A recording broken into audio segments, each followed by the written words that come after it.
le meurtre sauvage de Lola, 12 ans, n'a pas fini d'émouvoir. Ce lundi 24 octobre, ils étaient nombreux à s'être réunis pour un ultime adieu à l'adolescente à laquelle on a enlevé la vie. Le lundi 17 octobre, on apprenait alors le terrible drame, la découverte le vendredi précédent dans une malle du corps d'une collégienne de 12 ans, prénommée Lola. Alors que le profil de Damien B., mise en examen pour le meurtre sauvage et le viol de Lola, se dessine au fil des jours, la France entière sous le choc. Ce jour ont eu lieu les obsèques de la jeune fille à Lilliers, dans le Pas-de-Calais, 10 jours après son assassinat, commis dans le 19e arrondissement à Paris.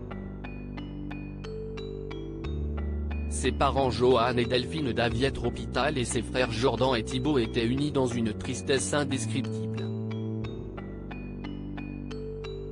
Ma Lola, ma petite sœur adorée.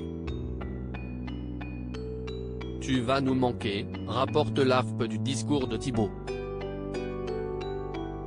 Plusieurs centaines de personnes ont assisté à ses obsèques. Le cercueil blanc couvert de fleurs est entré dans l'église suivi des parents de l'adolescente, ses frères, ses proches, des élus, des voisins, et une foule d'anonymes dans un silence empli d'émotion. Ma Lola, ma petite sœur adorée, j'espère que tu m'entends de là-haut. Malheureusement, tu es parti beaucoup trop tôt. Je n'ai pas pu te dire à quel point je t'aimais, a déclaré au micro l'un de ses frères, Thibaut, en larmes. J'espère que j'ai été assez présent pour toi dans ta vie. Tu vas nous manquer. Les larmes sont sur tous les visages, le chagrin est immense. Plusieurs centaines de personnes ont suivi la cérémonie à l'extérieur, grâce à une retransmission audio sur la place de l'église, vidée de ses voitures, précisent nos confrères.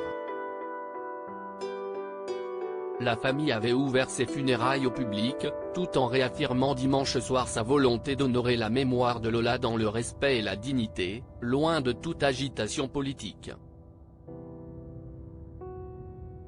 L'inhumation dans le cimetière de Lillers, commune de 10,000 habitants dont est originaire sa mère, devait se dérouler dans la plus stricte intimité en fin d'après-midi.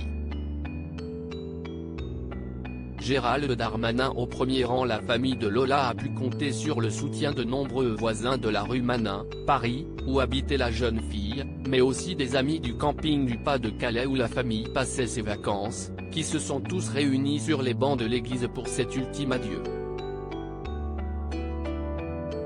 On pouvait aussi compter la présence du ministre de l'Intérieur Gérald Darmanin et d'autres personnalités politiques, dont la députée RN de la circonscription Caroline Parmentier, qui était au premier rang.